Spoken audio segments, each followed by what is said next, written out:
Okay, so welcome everyone who's here live and for everyone that's going to catch the replay. This is our first live with our guest expert.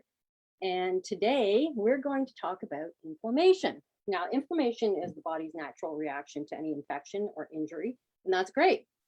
And in fact, we wouldn't be able to live without it, right? But the problem arises when the inflammatory response doesn't end. So chronic inflammation can be a sign of something that's more troubling going on: diabetes, cancer, arthritis, you name it. So either way, it can either help or it can hurt.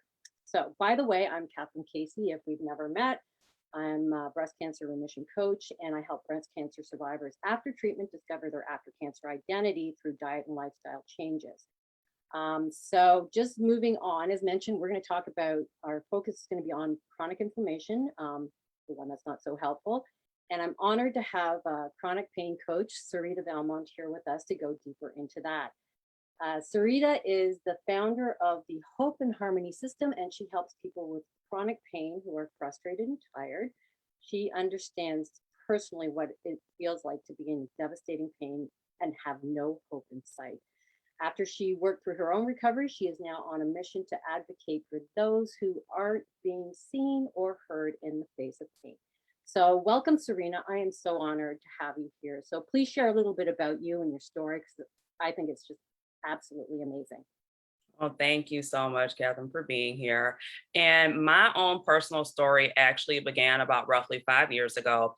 And what ended up happening is that, fortunately / unfortunately, I was in a bad car accident. So I was rear-ended by a drunk driver at a stoplight. And I was in an area where the speed limit was 25. She was going at least 60. And that's so I know you guys are in Canada, so if you want to do the math, the kilometers and everything, to basically say it was fast, okay? It was a lot. So after that happened, it really put me into a world of pain that I was unfamiliar with.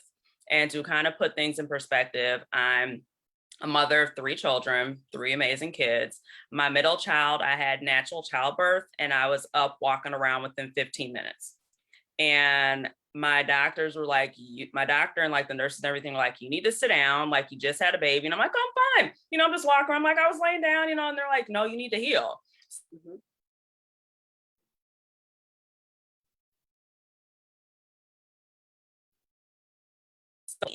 And no one could actually tell me what was going on.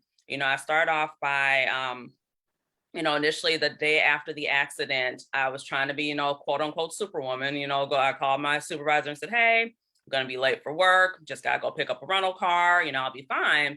And she said to me, she's like, are you sure? Because based off you telling me this about the accident, like, it sounds like you need to probably get some rest. And I'm like, oh, it's a Friday, I should be fine. And I'll just rest the weekend.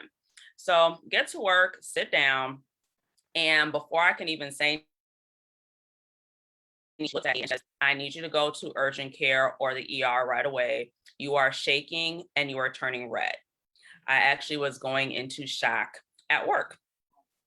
So from there, drove myself to urgent care, which, number one, that's definitely was a no-no.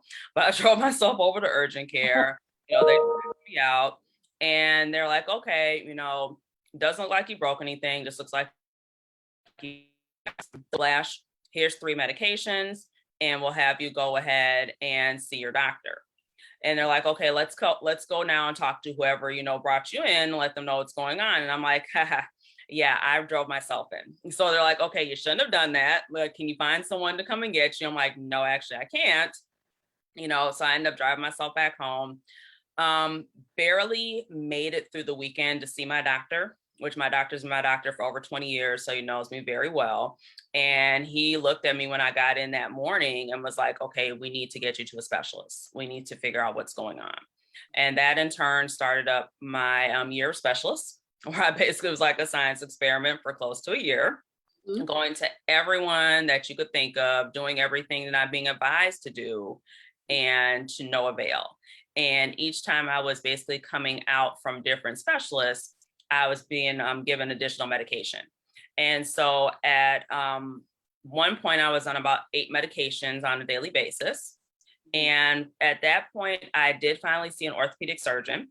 which after he took a look at me and said, hey, I want to run some more tests on you, which I laughed because I said, it's basically all you guys have been doing anyways, is just trying to, run tests and not everything's coming back inconclusive. I'm like, if you find something great, if you don't, it is what it is. Mm-hmm. So ran the test, another MRI and CT, and discovered I had bone chip spurs going in my nerve in my right shoulder. And to, say how the pain was, it basically was radiating down my right arm, which I'm right-handed, as you can see, I have my pen in my hand. And then I also had pain going into my upper neck and shoulders, and it started to go into my joints, into the rest of my body. Mm-hmm. And so that was the part of the justification of them having me on the 8 medications. And so he said to me, we are going to have to do surgery just because of the basis of how things are happening with the bone chip spurs going into your nerve. Mm-hmm. So I called my mom, which my mom was a retired orthopedic nurse. So definitely perfect person to contact. And I said, hey, Mom, this is what they're telling me. What do you think I should do? And she said, yes, need to go ahead and have the surgery, but don't worry about it. My parents live in Florida. I'm in Wisconsin. And so she was like, I'll come up and take care of you. Don't worry about it. You'll be fine. So scheduled surgery. But unfortunately, 3 weeks prior to my surgery, my mother fell ill. And after she fell ill, she transitioned. So I was with her the last 3 days and was with her when she transitioned. And I ended up, planning the funeral and everything because the week prior to her transitioning was my parents' 54th wedding anniversary. So my dad basically just completely was in shock and just was not, non-existent basically for that point. And so I had to take over everything. And I'm also an only child. So I did everything, came back up, had the surgery. And after I had the surgery, I actually had to relearn how to use my right hand because I lost the motor functions in my right hand from the surgery, mm-hmm. which was not something that was discussed, as far as for me going through the surgery. They just were saying, you would go through physical therapy again. So I had already graduated out of physical therapy the first time. So now this is my second round going through. But now on top of that, it had to be more intensive because I had to relearn how to use my hand. So I went through all of that. And even after that, I was still in a world of pain. And so they graduated me into pain management protocol, which I like to say is just a fancy way of saying, here's your new set of pills. Because now I was actually bumped up to an additional 7 medications. So now it's actually on 15 medications on a daily basis. That is insane. Yes. And so I, was getting different shots and things like that to try to see if that could alleviate the pain. Did acupuncture, chiropractors, massage therapy, pretty much you name it, I did it. Nothing was, working for longer than a couple of hours at a time. Mm-hmm. And so at that point, I started to become extremely frustrated. At this point too, mentioning the different things that have happened, up until this point, I was dealing with severe anxiety, depression, and I also started to have suicidal thoughts as well too. And I really had gotten to a point where, I felt like my kids were, in essence, better off, without me. Mm-hmm. And I had to really have a moment where luckily my oldest was in high school at the time. So he was driving, didn't have to worry about him, but my younger 2 were still in elementary school at the time. And so I had dropped them off to school because at this point I was out on disability because I was not able to work at all. And I came home and I just started to cry, meditate, and pray. And I just was like, something else has to give. This is not how this is supposed to be. Like, I just got divorced like the year before. I'm like, I felt like I was starting to be on the up and up of my life. Like, why are all these things happening? Bam, bam, bam. Mm-hmm. And all of a sudden my phone beeps.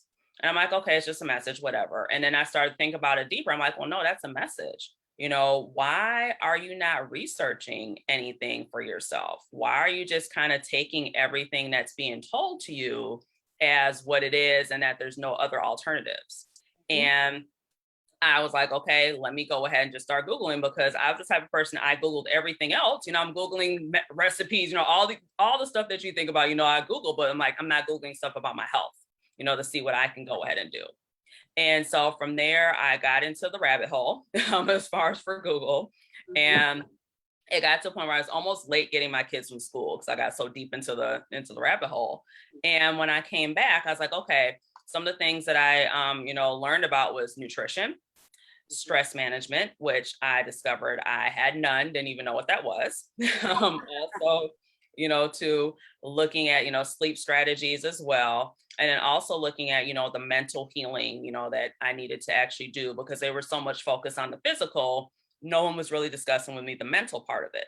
Mhm. And so with me having pain management protocol, one good thing that did come from out of that was that I did get my own therapist. And so I started working with her when it came to the mental healing side of things. And the funny part about the first time I went in with her is that, initially I was in my car crying basically before I went in because I was just at the point where I'm like, okay, they're going to put me in a mental institution. They're going to do all these, they're going to take me away from my kids and all this stuff because I had all these things, these thoughts and things going on in my mind. And so I went in there and I started to talk to her and I said, I hope you got your waiters. And she's like, why do I need waiters? Like, well, what are you talking about? I was like, because we got a whole lot of crap to get through. So I'm like, if you can get through this with me, we'll be fine. And so she just started laughing at me because she's like, you're funny. And I said, well, honestly, I said, I have to laugh to stop from crying. And I said, I actually just was crying in my car before I came in here because I thought, and like everything I just said to you, I said, that's what I thought. And she was like, and she took my hand. She's like, can I touch you? And I'm like, yeah. And she just took my hand. She held my hand. She said, you are safe. It's going to be okay. We're going to work through all of this with you.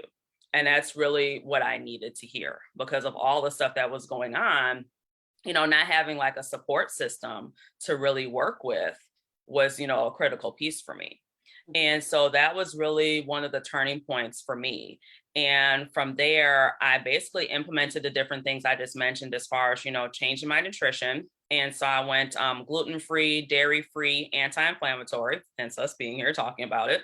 I also went ahead and started to implement movement back into my life as well, too, because prior to my accident, I actually used to work out like 6 days a week. And I went from that to nothing. And so because of that too, I actually gained 50 pounds as well because I wasn't active because it hurt. I didn't want to move my body, but not realizing that you do have to have some movement so that way then your body doesn't get stiff and then be able to go ahead and, work on the healing journey. So I also, implemented that along with stress management as far as for breath work and meditation. And then I also was doing journaling when it came to the healing process as well myself. And by putting all those things together within a 4-month time frame, I was able to actually get off of all 15 medications that I was on. And then I also dropped the 50 pounds that I had gained as well, too. Oh, that's amazing. Wow. Yes. So I went in to see my doctor and he's like, well, what did you do? And I said, quite bluntly, I like the stuff that no one was talking to me about. Like I figured out what was going on, and I basically just dived in and looked at what I could do for myself. So in essence, I took over the science experiment and decided I was going to be the one that's owning it and doing the work that I need to do on myself to be able to go ahead and move forward. And then from there, I decided to go back to school because I noticed that this was something that was not really being talked about. I didn't see any other alternatives out there when it came to looking at pain management, because in reality, it's an all-encompassing thing. It's not just like a one size fits all. It's not one piece. You have to really look at a person's lifestyle overall. And I was never asked questions about, what are you eating? What does your sleep look like? Anything like that. It just was more or less, are you getting sleep? Yes or no? And I say, no, here's a pill. It's like, so that's basically what it kept on, going to. And it's like, well, there's got to be something else. There's got to be a foundation piece that's looked at to figure out what to do to go forward. And so that in essence, started my journey where I went back to school, as I mentioned, became certified as a health and life coach, also a transformational coach as well. My focus was on pain management. So also, pain management certified and things that nature too, to then be able to go ahead now and come back and help others. Because the biggest thing that I recognized when I was, at these doctor's appointments and things like that, the lack of hope, the lack of, people just in there, just like the energy was so stagnant, in there that you could see it was just really sad, and that they're just, coming and you're waiting 2 or 3 hours to be seen for 15 minutes. And then it's right back the same hamster wheel, going on again. And so that's why, I like to implement everything when it comes to a person's lifestyle, mind, body, and spirit, because if one thing is off, everything ends up being off as well, too. Wow. So that's pretty much my that's my short story, even though it's a short story long. It's the short version of why I, became a, a chronic pain coach. Yeah, well, that's just amazing because like, and even in the cancer world, it's the same thing. It's you're basically they look at your symptoms, they treat the area, and then they forget about the whole body. But unfortunately, our body systems are so interconnected that by doing that, they're missing a big piece of the puzzle. So like coaches like yourself are just fantastic because when you're on a healing journey, whether it's cancer or recovering from after a bad accident, your body needs to heal and it needs all these things, and it's such an important piece of the puzzle that often gets overlooked. So that's just an amazing story. Like, I 15 medications, 17. Yeah, 15. 15 medications, yeah, that's just crazy. And the fact that you are off them, I salute you, totally. This is just absolutely fantastic. So tell us about these top 5 ways that that would help our ladies with their dealing with inflammation, or like one of the things that we really that we look forward to in this group anyways is fear of recurrence is a big thing. So I advocate hope, but actionable hope. Mm-hmm. And I think that when we're taking action, then we can actually have an impact on our bodies by being an active participant, which is exactly what you were doing. So tell us a little bit about these ways that, in your experience, have really, really been the keys to dampening this. No, definitely. And I will agree with everything that you're saying 100% as well, too. And to be honest, a lot of them really just fall into 2 specific categories. Mm-hmm. They fall into, eating to reduce inflammation, and then also the actual lifestyle changes to reduce inflammation as well, too. So looking at it, some of the things that you're able to do as far as for the eating side of things is definitely focusing more on actual plants. And I know you're like, okay, I'm not a rabbit. I'm not going to just sit here and eat like carrots and, lettuce and that's it. But it's like, well, no, actually just kind of looking more or less at vegetables, at your fruits as well, as far as for being able to get the antioxidants in your body as well, too. Loading up on, yes, spinach, kale, berries, citrus as well, too. And then also vegetables like asparagus and sweet potatoes, they actually help to tighten your gut and also lower inflammation in your gut as well, too.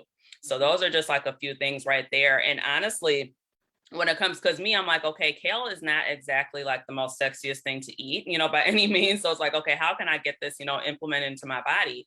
I do actually a lot of smoothies, where I can go ahead and put, kale in, I can put spinach in, but then I'll also put some mango in there as well, too, to offset it. I'll put some strawberries, some blueberries, blackberries, and that way it cuts the taste. And honestly, you actually end up tasting the kale, surprisingly. It might look that green, and then you're like, okay, I'm drinking green, you're kind of like, ew, but at the same time, when you're actually tasting, you're like, oh, I don't taste it at all. And it's almost like an essence of, a way to kind of sneak it in to your diet. And it's something that's pretty quick, that you're able to go ahead and do. And I even do it to my kids, as well. So I'm not going to lie to you, I kind of got trying to get the whole family into it, but I don't force them to do, anything as well either. But I just say, hey, this is what I'm doing. And of course, 9 times out of 10, if you're a parent, your kids are going to want to taste whatever you're eating anyway. So it's like, if they notice that it's good, now I'm making 3 smoothies instead of 1, but that's okay.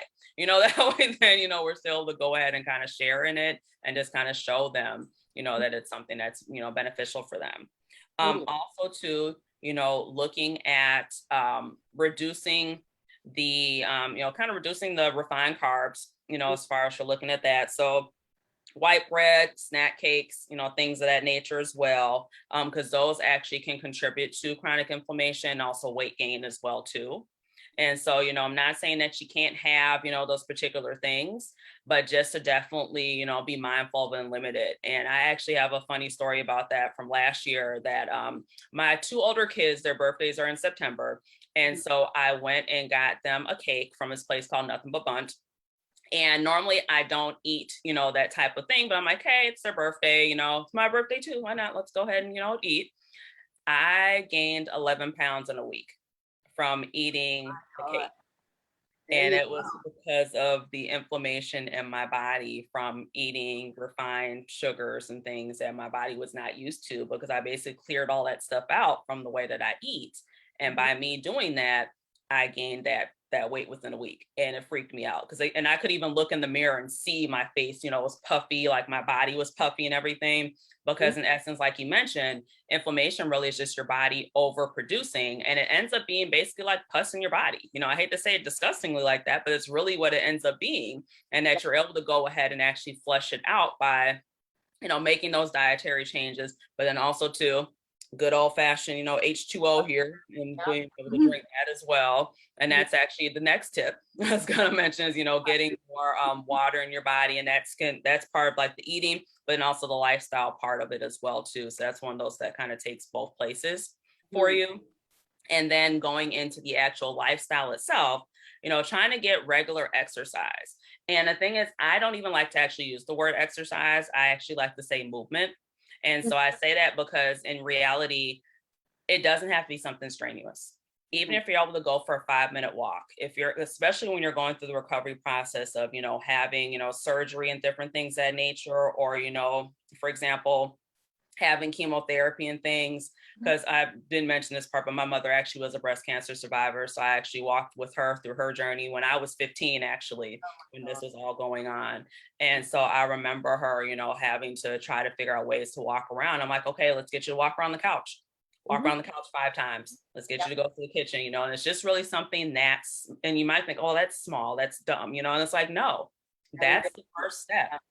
That is the first step. Even if it's you just walking back and forth to the bathroom. If you do that 10 times, you might be winded, but guess what? You just did it, and that's it. And just like, start off with 5 minutes and then just work your way up, because that's honestly how I was able to go ahead and do it too. And just work your way up to finally being able to go ahead and do more and finding really what works best for you. Even if it's, I hate to say yoga all the time because people are like, I can't, they think of it being in a pretzel. No, it's really just stretching your body out and just kind of having, some slow movement. So those are some things right there. Also too, just kind of looking at some of your medications that you're actually taking, because believe it or not, some of them actually do cause, cause inflammation in your body too. So you might want to just kind of take a look at some of the side effects that are on there just to see, because the one thing about that is that, in some instances too, that actually ties back to diet again, because if you're eating something that's inflammatory and now you're taking a medication that, also can either add or is supposed to fight inflammation, like ibuprofen, for example, is something, that's used more of an anti-inflammatory. But if you're eating something that's not doing that, your body's doing this, and it's not really being able to go ahead and, fight for you like it's supposed to. So those are really just like the 5 things right there that I mentioned, so looking at, focusing on the plants, as far as you're looking at that. Also, taking a look at limiting the refined carbohydrates, being able to go ahead and get more water in for your body as well too. So I also forgot to mention 75% of people are chronically dehydrated. And so that is also another thing that, it's affecting it as well too, that your body's not able to flush that and, flush that stuff out of your body. Then also too, looking at getting additional movement back into your life, and then just double checking your medications that you're taking as well too. Yeah, that's just fantastic. Fantastic. Like it doesn't have to be overcomplicated, does it? When it comes to food, colors, eat colors, choose a rainbow, don't go for white bread, white pasta, white flour, white's bad, colors are good, like you can just kind of remember these little things. And, in terms of, movement, or even when you take medications, quick Google search, like you said, look at the side effects, talk to your doctor, say, hey, I'm, what's happening with this? Is there something way we can tweak this? Like always, check with your oncologist or your family doctor or whoever prescribed it to you, have the discussion, but be aware of it. And that's the thing. It's all mindfulness, it's all awareness. And it's, for years we just kind of put the medical profession on a pedestal, but it's okay to talk to them. They're not God, they don't, have all of the answers, and they're there for a discussion. So it's always good to make sure that you are an active participant in what's happening to you. So that's amazing. That is fantastic. Do you have any kind of golden nugget or a tool or something that the ladies could use maybe when dealing with their particular situation? Like I know some of the ladies just, it's just pain. Like they've gone through so many different treatments and surgeries, and sometimes the pain's it's overwhelming. So having a mechanism that can help them deal with it or at least alleviate it. Because I know often, like when I had my surgeries, I found that just rubbing my hands and getting the energy going here and then placing it on, wherever the pain was, it helped me calm down. It also helped alleviate some of the stress, because some of it's anxiety that's also ramping up that sense of pain. So do you have anything that you could share that might be usable and actionable kind of step for them? And definitely, and I'm glad that you actually mentioned that, because one other piece, because I actually have more things that can, affect inflammation, but you actually hit one of them, which is stress. And so stress is definitely something that, creates that additional response in your body, which then of course ramps it up and starts, working on the inflammation again. And one of the things that I normally mention to my clients, is just being able to go ahead and doing some breath work and really just being able to go ahead and breathe, because sometimes you don't realize that you're constantly on the go and you're not really taking a moment for yourself. And I always recommend, if you're able to at least take 5 minutes for yourself to be able to go ahead and just breathe and just connect back into your body, you're able to actually see where your pain even is coming from. Because sometimes you might think your whole body, like me, I used to be like, my whole body's in pain, so I don't know what you're talking about. Like, what do you mean? It's like, well, no, actually your whole body's not in pain. It's actually originating from one spot, but then it's radiating out into other spots of your body. And so what I would definitely, recommend is just honestly just taking 5 minutes. You can even put, like, if you have like your phone, you can put a timer on your phone for yourself, or on if you have your watch, and you really can just go ahead and sit down. And with you kind of saying, as far as, the energy in your hands, you can definitely, go ahead and do this, but then you can take one hand and put it on your chest and the other one put on your stomach. And then you can go ahead and actually do what I like to call a 5-5-7 breath. And what it is you're inhaling for 5 seconds, you're holding for 5 seconds, and then you're breathing out for 7 seconds. And I normally recommend doing that for, 10 breaths, as far as you're doing that, like 10 rounds of doing that, which actually ends up only being 2 minutes, believe it or not. But then, if you're able to go ahead and just continuing to do that, that actually helps to go ahead and calm your body down.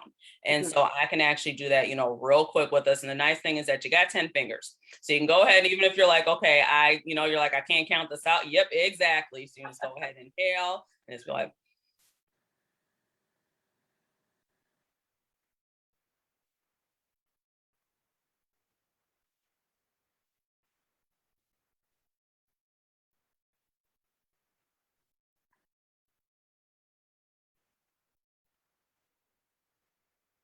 and that was just it right there.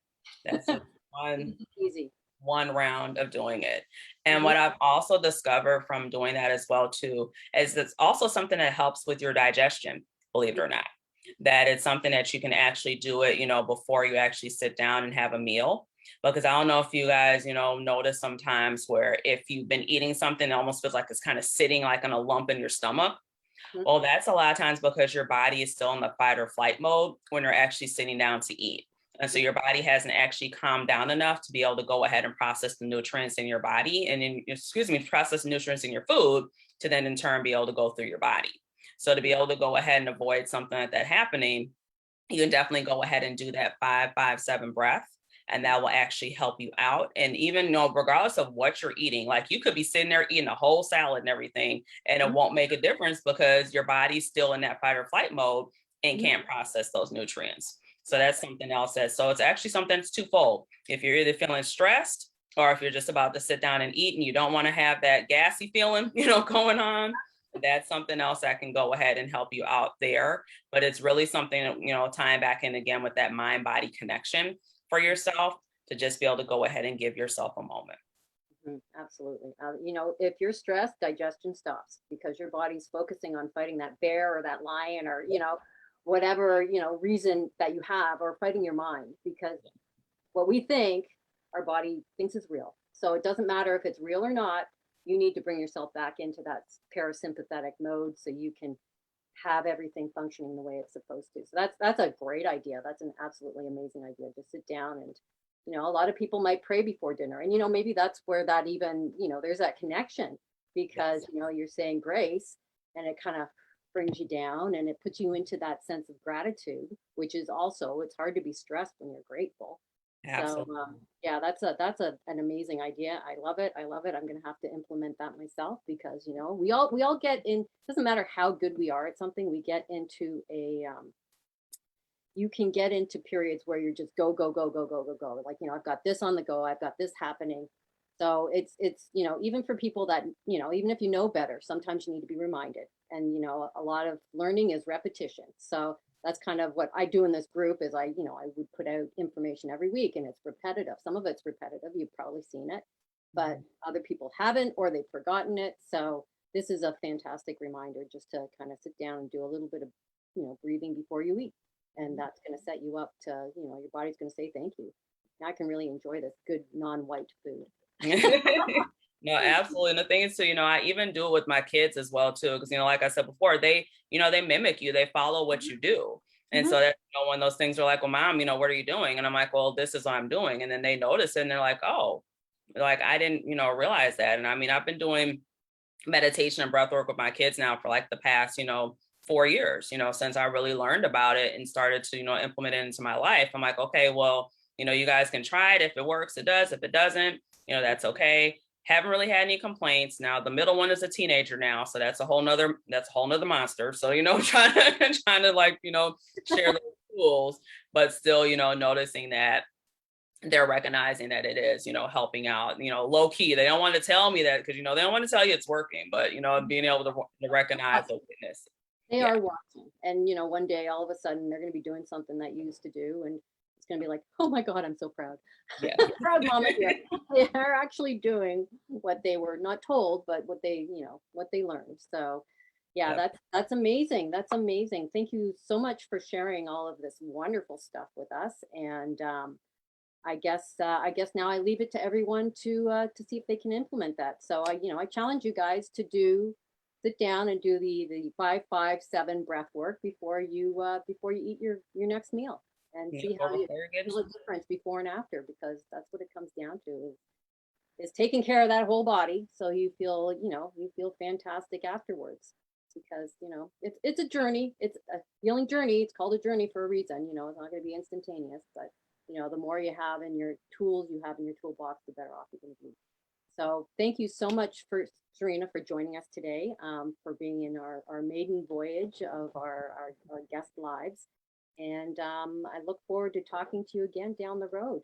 And have a fantastic day. And I know where to go for some information should I get crazy questions about this. So I will be in touch with you.